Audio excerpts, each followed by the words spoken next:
Hopefully, this video series has opened your eyes to the world of HIIT and just what a powerful training tool this really is. Moreover, I hope you have discovered some new forms of HIIT and training that you might not have heard of before. And maybe you've learned there's nothing wrong with creating your own protocols which are better suited to your goals.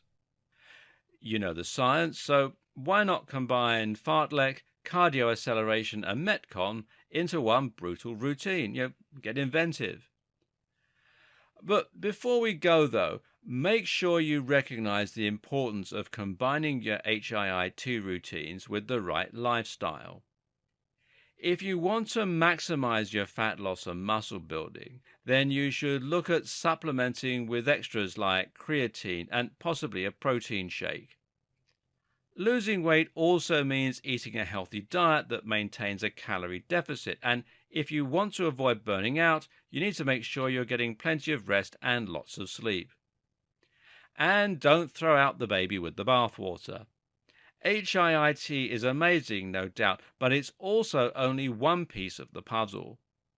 Steady-state cardio still has its advantages and is excellent for improving your resting heart rate, for example. Likewise, you can use regular weight training in order to build muscle much quicker.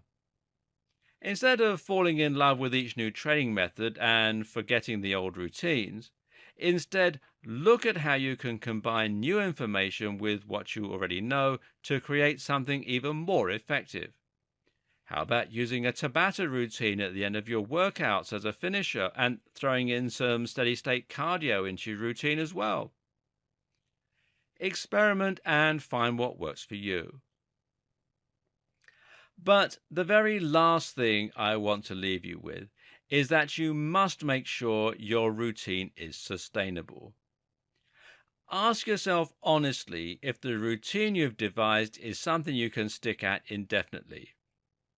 Remember, although HIIT is all about fits and starts, general health is a marathon, not a sprint. And I wish you every success.